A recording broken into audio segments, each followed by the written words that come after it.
Good afternoon. It is Tuesday at 4 o'clock, the time we come together this week for our COVID update. And today's update is going to move pretty quickly. Let's start with some really great news. Yesterday, we hit a big milestone of 2 million Kentuckians that have now been vaccinated. That is 2 million, a little more than 2 million Kentuckians that have gotten at least their very first shot of hope. And when you look at this, when you think about it, it is just a miracle. 15 months after the first case here in Kentucky, not only do we have effective vaccines, but 2 million Kentuckians already being vaccinated is really exciting. So let's look at Table 1, which shows vaccinations through the state. We are actually at 2,006,742 Kentuckians. That's because the Tiberius, the national system, updated. It had about a day and a half in it. But if you look at Table 2, what we have seen since this was opened up, since Pfizer was opened up to 12 through 15-year-olds, is a significant increase, not quite a doubling, but pretty close to it, of the numbers of people vaccinated last week versus the week before. Last week here in Kentucky, 74,553 individuals vaccinated. Very proud of this last week, and we want to keep it up. When you think about the fact that this was the first full week last week that 12 to 15-year-olds could get vaccinated, and many of the clinics that were set up to get especially middle schoolers and high schoolers are this week. Hopefully we will have 2 very good back-to-back weeks. Now let's look really quickly at our top 5 counties. I want to congratulate Woodford County. Now 60% of eligible individuals in Woodford County receiving at least their first dose of the vaccine. They pulled away just a bit from Franklin County, which used to be just 1 percentage point under. We've seen some upward movement from Fayette County. Good work. And then both Scott and Boone County there, each over 50%. When we look at Table 5, if we have it, just a couple of good numbers here. Hopefully you can see it all. 65-year-olds and up, we're now 81% of all Kentuckians 65 and up that have been vaccinated. 61% of Kentuckians 50 to 64. That number is increasing. We'd like to see it get better. 47% of Kentuckians 40 to 49, 42%, 30 to 39, 31%, 18 to 29. Again, we need to do better, especially in our younger age groups. As we'll see today, our incident rate is much higher among younger Kentuckians than older Kentuckians, and it's directly associated, we'll be able to give you some numbers here in a minute, with whether you're vaccinated or how much of each subpopulation by age is vaccinated. Thus far, we have had, looks like 23,409 12 to 15-year-olds that have been vaccinated since we had the ability open up to them. And we want to keep that up. So let's look at where our vaccine openings are. These are the ones that have the most appointments available. And when you remember, this weekend, Memorial Day weekend, there's going to be more capacity at everything, especially things that are indoors. And then June 11th, it is really close to back to normal. And in most everybody's life, it will feel like fully back to normal. But if you are not vaccinated, that comes with a heightened risk for you. If you are vaccinated, again, we'll show you some numbers here. You're pretty safe. So, folks, everybody has the opportunity before that risk exposure rises to get out there, to get their vaccine, and to get protected. And let's show you exactly what that means. Let's show the patient death by month chart. These are, sadly, when we were losing the most Kentuckians. And as you can see, we had that initial outbreak not a lot of treatments that we knew about at the time.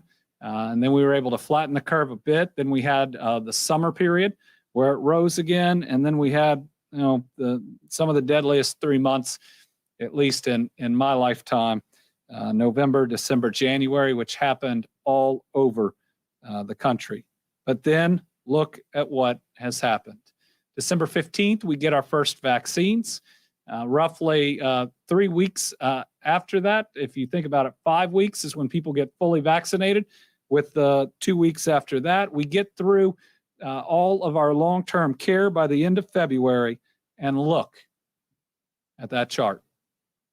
The fact that we go from just devastating to almost to where you can't see it in May, though May is obviously not over, with huge declines, huge, when vaccinations are really occurring, especially January to February to March, shows you that these work. They show you should really get the vaccine if you haven't. Couple of numbers that prove it. March and April. These are 2 months where a whole lot of people had the opportunity to get vaccinated and become fully vaccinated.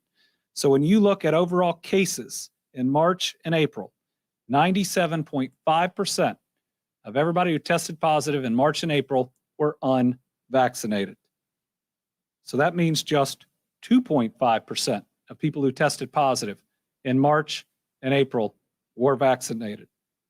Same thing in hospitalizations. 94.3% of all Kentuckians hospitalized for COVID, March and April, unvaccinated. 94.4% of all deaths in March and April were individuals that are unvaccinated. These things work. These things work. Yes, they are not 100% effective, but when you look at these numbers, they are much more than 90% effective. Folks, these vaccines have earned an A, and we all ought to recognize that and take them. Those are incredible numbers that show just how effective the vaccines are. Speaking of that, Moderna, new vaccine news today. Today, Moderna announced its COVID-19 vaccine in early trials is 100% effective in their study of adolescents ages 12 to 17. This is the age group, at least 12 to 15, that Pfizer has already gotten the emergency approval on. Right now, Pfizer is the only vaccine for ages 12 to 17 that have been approved. So Moderna now says it's going to seek that FDA emergency approval to expand that emergency use so teenagers can have 2 options so that there is more supply out there for them. Remember, Pfizer, you have to have that really cold storage. Moderna, a lot easier to store. So if this happens, if Moderna is ultimately approved, what it'll mean is there will be more places that can vaccinate Kentuckians 12 to 17. And I think that's really important, especially as we try to get all of our kids vaccinated before they head into the next school year, so we could have a fully normal return to school. All right, in other news, in-person visitation will resume at all Department of Corrections state prisons and Department of Juvenile Justice facilities the week of June the 20th. Visitors must schedule a visit in advance prior to arrival. Contact information for scheduling visits will be posted to the Department of Corrections and the Department of Juvenile Justice's websites on June the 4th. Each inmate and youth housed within custody will be allowed 2 visitors at a time due to different social distancing requirements. All visitors must provide proof of a completed COVID-19 vaccination card, wear a mask, and practice social distancing at all times during the appointment. Remember, this is a setting where if there is a COVID outbreak, we have seen that it can be devastating, how quickly it can spread. So we are taking precautions while still opening up visitations. There will be a number of different checks as you come in. Virtual visitation will be continued to be offered so that those not vaccinated or who don't want to wear a mask can continue to do those virtual visits with their loved ones. As of today, 76% of adult inmates housed in state custody have been vaccinated. And so to those in custody, good for you. Good for you. I know you've seen the harms of this virus, and thank you for responding in such a responsible way. Department of Corrections is going to continue to offer the COVID-19 vaccine to all individuals at the time of intake and for any inmates who have declined and now want to change their mind. Again, DJJ, which has some younger folks in their custody, is working to get the consents to vaccinate the youth within their custody who are 12 years and older. Just as a reminder, these are state institutions. This doesn't apply to county jails because the Department of Corrections does not operate those. All right, when we look at our kind of week-to-week COVID reports, which we've been providing normally on Mondays, today it's on a Tuesday. Good news is we have now had 3 straight weeks of declines. They are not especially large, but still the trend line is going down again. We ought to be very grateful and excited about that. In this week, as we'll see right now, is on pace, if it holds, to be lower than the last week. Just as important, when we look at our test positivity, that is also now seeing 3 straight weeks of decline. The decline this last week versus the previous week is smaller than the week before that, and that's something that we're just going to have to watch. Today's COVID counts, 580 new cases. That's the lowest Tuesday report in the last 3 months. Our positivity rate down to 2.52%. When we look at the incident rate, highest incident rate is 10 to 19 years old again. So if you're wondering, if you're 12-year-old, you're 13-year-old, all the way up to when they're gone from the house, need to get vaccinated. Right now, it is the group that is getting COVID the most. They're closely followed by 20 to 49-year-olds. So if you're like me and you're in one of these groups and you're about to have at least one kiddo that moves into the vaccination range, you really need to get vaccinated, folks, to protect them. Remember, you don't have to take the information from me. Talk to your doctor. Talk to some people this weekend about their concerns and had gotten some misinformation that had been out there. And again, what I encourage them to do after telling them that I thought it was safe and that I'm going to get my kids vaccinated when they're eligible is to talk to their doctor, somebody they already trust and can give them the information that they otherwise rely on for every other vaccination. Today, we have 5 total new deaths.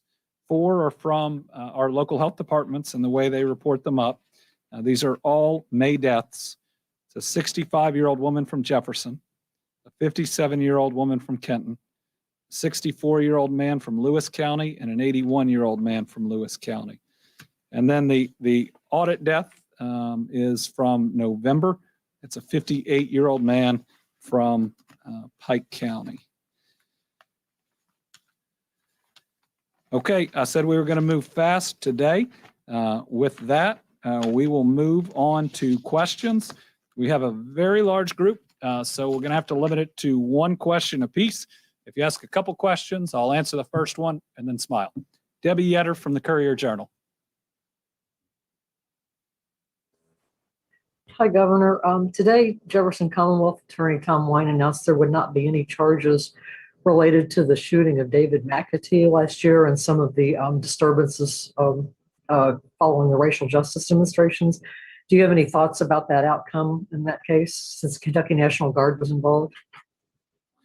Well, first, it's tragic anytime a life is lost. Mr. McAtee was loved by the community in which he lived. I believe that the public should be able to see the full analysis of Tom Wine. I believe that it is very thorough, but presents a lot of information that the public can then analyze and ultimately come to their own conclusions. But I think what it will show people is that a lot of time was spent to make sure that the facts could be uncovered. And I think those facts need to be presented to the people of Kentucky. Alex Akisto from the Lexington Herald Leader. Hi, Governor. Do you think your popularity among Kentuckians has decreased over the course of the pandemic? And how will you work to bring back trust among people who may have disagreed with some of your restrictions as you look toward the remaining years in your first term as governor? Thanks. I've never been worried about my popularity throughout this. When this pandemic first hit, I was looking at projections that we would lose in the moderate projection up to 80,000 Kentuckians. And knowing that even if in an attempt to have a laugh during a difficult, scary time, people were making memes or anything else, I was in my office trying to make plans for what happens when our hospitals are overrun. Doing my best to calm people's fears about whether there would be food in the grocery store. We were trying to find testing capacity so we didn't have to tell folks that unless they're really sick, don't go get tested. And I was working all the way up to when we would start these briefings on trying to find PPE from anybody so that people could have it. But I made peace early on that I wasn't going to make one political decision during this, and we were going to base everything on life and death and the science. And whether that means popularity has increased or decreased, whether it will help or hurt me in the future and in staying in this job, that's just not how you can approach a pandemic. I don't know how I would have ever been able to look somebody in the eyes who lost a family member if we hadn't made decisions the way we had.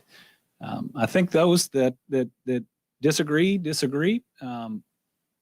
But I think we've been strong when we've needed to. I think we have been decisive, and hopefully people can respect the genuine place that these decisions have come from.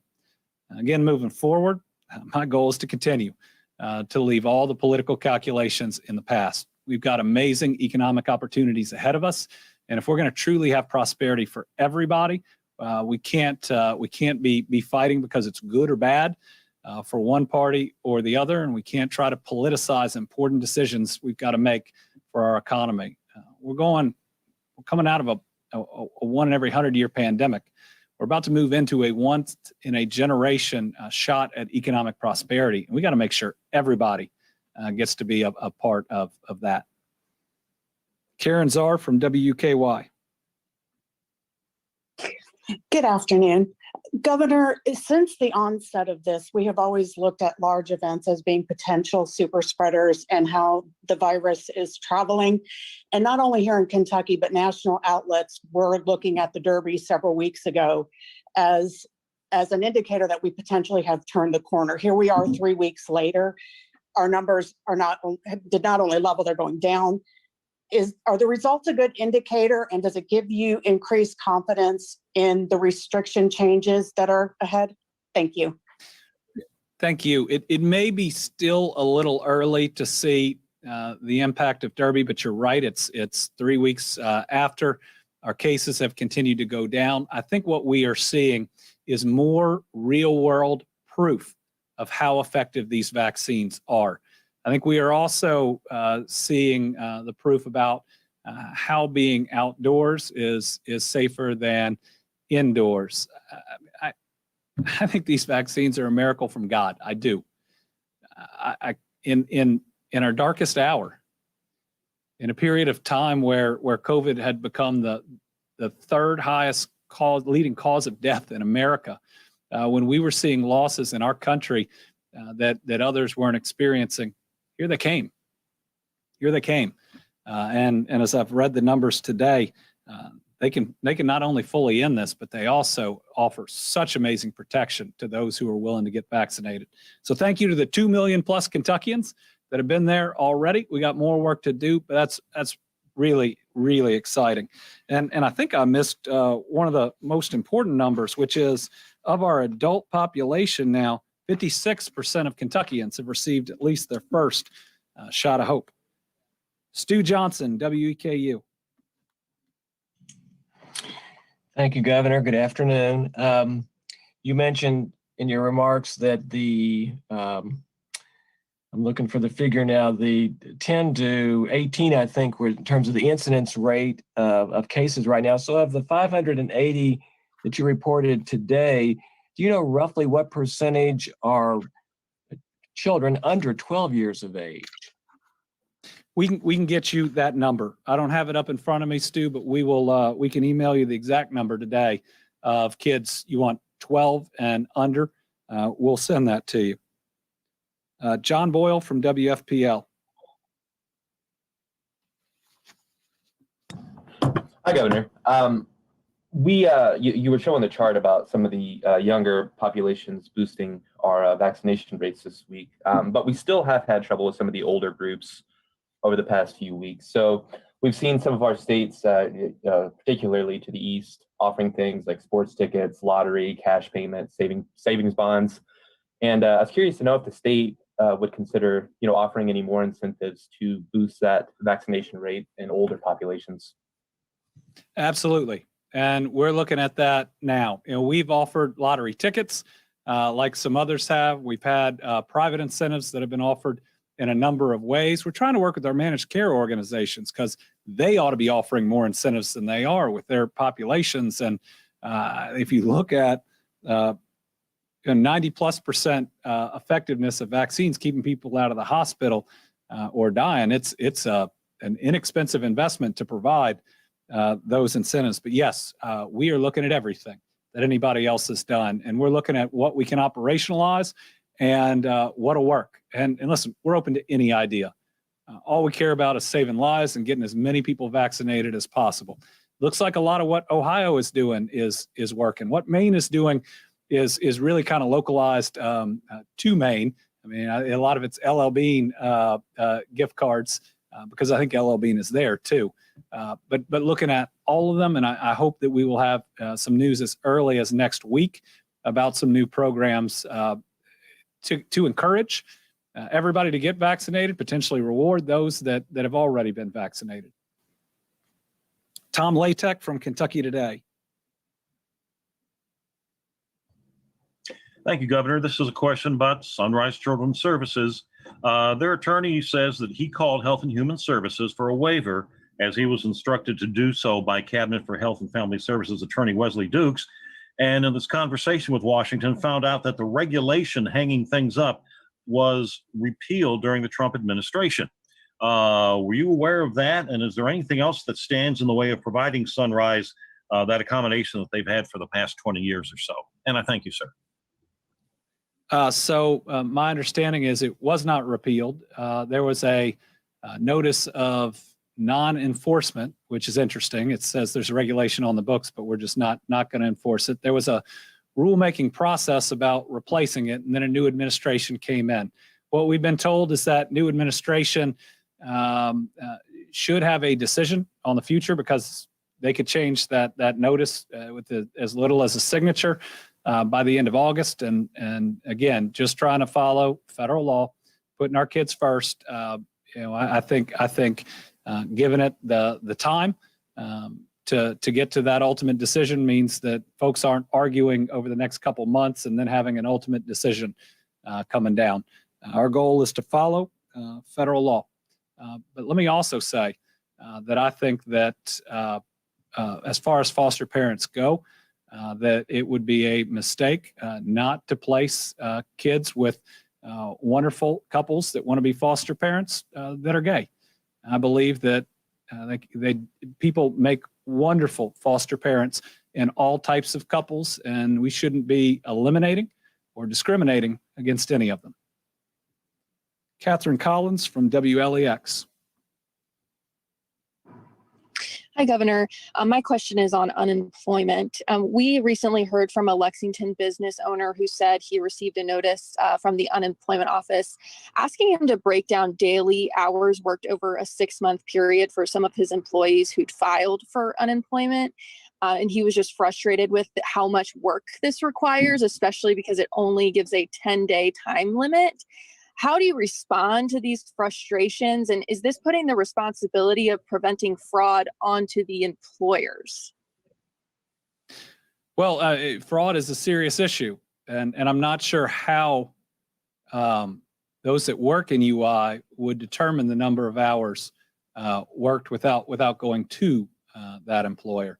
Now, when criminals try to defraud Kentucky and the rest of the country, it can put a lot of work on everybody. So we'll look into that situation.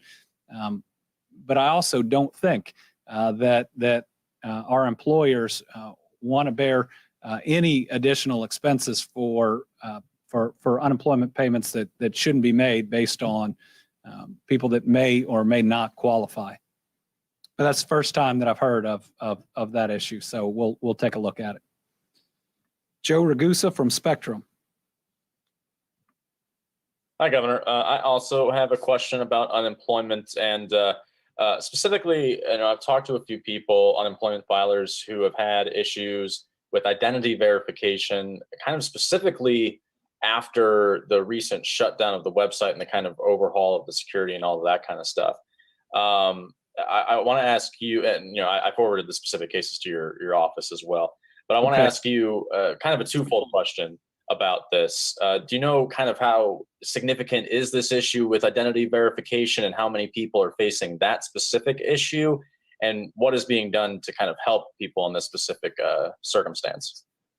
So the challenge in getting the number you're talking about is we stop the fraudulent claims because they can't provide the identity, and then there are also some who are struggling to provide their identity. All we have is one number that would include both. And again, it was absolutely necessary, because without the extra steps we've now put into place, these criminals were coming in and actually changing the bank accounts of individuals who were receiving unemployment. That was stealing their money, and that was stealing the state's money. And the only way to prevent that from happening from these sophisticated hackers, many, maybe most of which are overseas, is these extra steps. I mean, I hate that it's any harder on folks, but this is what the criminals have done to us. Julie O'Neill from WCPO. Oh, okay. Melissa Patrick, Kentucky Health News.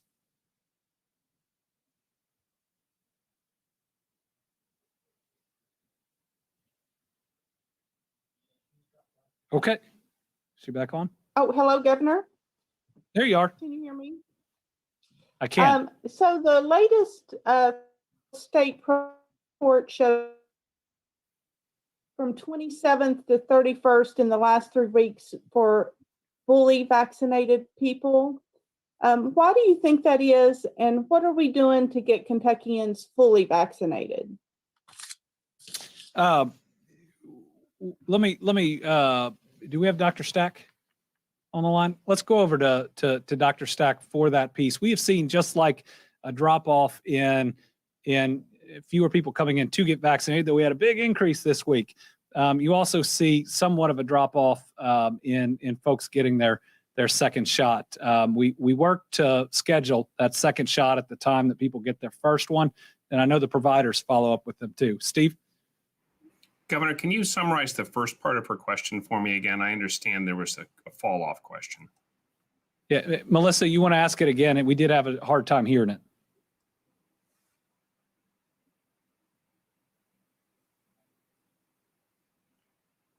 I think it's, are we seeing, and I think she said we have seen, a lower amount of individuals coming back getting their second shot in the last couple of weeks. Have you seen that in the data? And the CDC just shows us ranked 31st for that, and that we keep dropping a slot every week. Gotcha. So thank you for the question, Melissa. This is something I can probably come back with a little more detail on a subsequent visit, or we can get you more detail, but adherence is important. So coming back for the second dose is obviously very important. And so thanks for highlighting that. We have had probably in the ballpark of 90% follow-up, but that varies depending on region and time. One of the things we would be concerned about is as people look around and see activity resuming and they think things are back to normal, that people may say, I don't need to go back for the second shot. And that's not correct. In order to get the full protection, in order to have it last as long as it can, you've got to go back for the second shot. So your observation that there may be a bit of a decline, I think is probably reasonable. And it's something we need to continue messaging to all of the public about the real importance of coming back for that second shot. So thanks a bunch. And, we'll keep following that and we'll keep encouraging people to see it through the entire vaccination series. Governor? And all I'd add is with the exception of the new group, kids that became eligible to get vaccinated, we're at a population that, as we've all seen, is a little bit harder to get in and get the vaccine. So it's going to be a little harder to get in and get the second dose. But like everything else, we've got to try anything and everything, and any idea will be considered. And we're willing to steal any good idea that other states have had. Andrea Ash from WHAS. Thanks, Governor. So a couple questions on unemployment. Are you guys considering ending the state's participation in the federal supplement program with the extra money? And then along a different line, we've been told that only one specialist has the powers to process federal claim workers' claims. And just wanted to fact check that and how many specialists are able to process those claims. And then lastly, we continue to hear from quite a few people about their in-person appointments where they're told, hey, your claim's been fixed, only to go home and not receive any money for weeks and weeks. And just wondering, what are their options from here? What can they do? On question 2 and 3, we'll get you a written response. On the first one, it is critically important on these extra benefits that we don't fall in a Democrat or Republican debate, not a red state or a blue state, but we look at the actual economy and make the very best decisions we can. I have already been on record as saying that we've got to make sure that our recovery is sustainable. Remember, Moody's says we're recovering with gusto. Fitch's says we're having a strong economic recovery. Our recovery is outpacing certainly the national average, and we want to keep that up. Consumer spending is one of the lifebloods of our economy and certainly our economic resurgence. Those extra payments are $34 million coming into the Commonwealth every week, just about all of which is being spent. Number one place it's being spent is on groceries, and then on retail, and then we're seeing it in our restaurants. So many of the hardest hit areas, part of their resurgence is because of these extra dollars flowing through our economy. Now, that doesn't mean we necessarily keep them all the way through September. It means we got to thread the needle to make sure that we do not shock our system too early, because there have already been some reports from economists about what could happen if that was the case. There is also some economists who are saying that simply cutting them won't return a specific number of people to work. So we've got to make the wise decision that makes sure we continue to increase our workforce. We added 1,900 construction jobs last month, this month, last month versus March of 2020. We've added, I think, 52,000 hospitality jobs. So people are coming back. But remember, our economic resurgence is especially large these last couple months. We had the largest sales tax month ever in the history of Kentucky in April. Many people are out and spending. Now, you're not going to get people back to work in 3 weeks of an exploding economy as quickly as we're seeing it heat up. So our goal is to make good, rational decisions, which we're going to do based on the economics. Chris Otts from WDRB with our last question. All right. Thank you, Governor. Big picture question on unemployment. There are still unresolved initial claims that were filed in March of 2020 and in every month thereafter. And as you know, people are still frustrated. They can't get anyone on the phone. They have to stay up until midnight to have a chance at getting an appointment, which is weeks out. And as you heard, sometimes those don't result in getting their issues fixed. Last year, you were doing outside the box things like turning to Ernst & Young to come in and help. And correct me if I'm wrong, but the legislature gave you what you asked for in terms of the level of staffing, I believe, in the state budget. No. So my question is, are there any further changes in the works to improve the level of service with unemployment, or is this basically the best that state government can do until there's a new system? So the General Assembly did not give us any new general fund dollars so that we could grow in the long term that office to where it needed to be. They didn't return the $18 million of general fund cut in previous administrations, nor did they provide funding to make permanent the more than 90 positions they cut in the past. Instead, they allow us to use some one-time or time-limited federal funds to increase people now, but then to go back to levels that we know don't work. It is a failure to learn from what we've been through. And it means they'll give the next governor who faces something like this an inadequate staff too, even after watching what happened and even after complaining about parts of it. Certainly, we are finding new ways in our system to try to help people every day. Remember, we haven't been back to in-person offices all around the state for all that long. We believe those are by and large being successful. We're working for really large employers like the auto industry that are having shutdowns to be able to do those in mass with more flexibility than we've ever done before. But the one thing I can't change is the way that the overall laws and systems were designed. Remember, it's meant, sadly, to be complicated based on how it was put together, because it's put together in a way to get people frustrated and to get them to quit. So I was talking to somebody in Floyd County the other day and didn't know that once you got your letter that said you can be approved for a certain amount, you had to go online and register. And then after you went online and register, you had to request your first payment. And then periodically, you got to request every single other payments. Think about how many steps those are. And given that there are so many steps, people can make a mistake anywhere along that, meaning somebody we've gotten everything fixed for, then makes a mistake on the next one and needs to come back and see somebody. What that means is the laws are set up in ways with what we're seeing right now, to where you're almost always going to be overwhelmed. The long-term fix is fixing the laws related to it.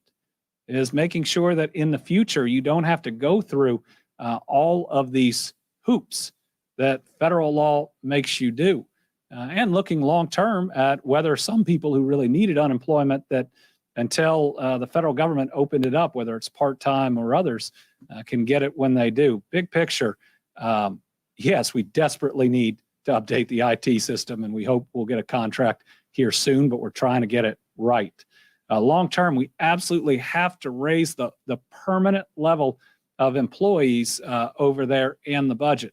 But the big long-term picture is we've got to change the federal and state laws that create a frustrating, difficult system that's designed to make people quit trying to collect unemployment that they're entitled to. All right, everybody. So I just end tonight with, we lost a lot of people in this pandemic, both in COVID and from other causes. We lost David Turner Jr., a friend of mine, a kiddo that was willing to get out there with his rare form of brain cancer, DIPG, and talk about living every day, making it the best day ever. We lost him, I think, last Friday, and he'd been with us just the Monday before. Remember, he showed up to ask everybody to wear masks, and he made that choice. You think that David's days, sadly, were numbered, and he chose on one of them to come here and to try to help me and to try to spread the right message to everybody else. He's a hero from this pandemic and before that we'll remember. I'm also about to head to a visitation for my Aunt Marianne, who gave over 30 years of her life to public education. She is the youngest on my dad's side of 5 kids. She lived pretty close my entire life and was there for just about every major moment. And thank God, got to have her over to dinner a week before we lost her. To her husband, to her daughter, my cousin, we are thinking about you. We are grieving for you. Thank you for every impact that you made on my life, and we're going to endeavor to be there for you in the coming days and the coming years. Folks, we've shown a lot of compassion to each other over these last 15 months. Let's make sure that we pay that forward. There's so much that we can do if we let the goodness that we've let shine during COVID shine after as well. Thank you all very much.